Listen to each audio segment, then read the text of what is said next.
ማለት ጎንደር ላይ ምንድነው የተፈጠረው?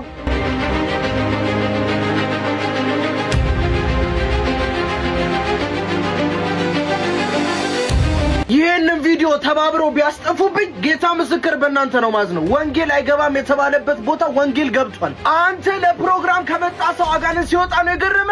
እቤታቸው ቁጭ ብለው ልብስ እያጠቡ አጋንንት ከነሱ ላይ ሲወድቅ ነበር። ጌታ በዛ ስፍራ ያደረገው ነገር ይገርማል። ይኸው ፕሮግራሙን ከተካፈለ ሰው የደረሰኝ ቮይስ አለ፣ አሰማችኋለሁ። ይሄን የስልክ ጥሪ ግን ስትሰሙት በደንብ ኮፒ ሊንክ አድርጉ። ዛሬ በጌታ እንደው በጌታ ይሄ ያስፈልጋል። በጌታ አድርጉ ኮፒ ሊንክ። ከዛ ይሄንን የፕላስ ምልክት በጌታ ይሆናችሁ ሁላችሁ ንኩት። በቃ አይጎልባችሁም። አንድ ቁጥር ነው ከናንተ የሚጨምረው። ስሙት።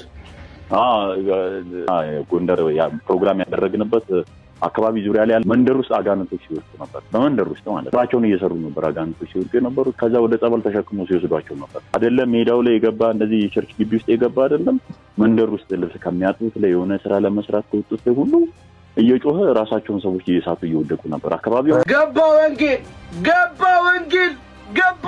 ኮሜንት ላይ ግቡና ሰሜኑን ለኢየሱስ ብላችሁ ጻፉልኝ እስኪ። ለኢየሱስ ነብይ ዘካርያስ እግዚአብሔር ይባርክህ። አንተ ብርቱ አገልጋይ እግዚአብሔር ይጨምርልህ።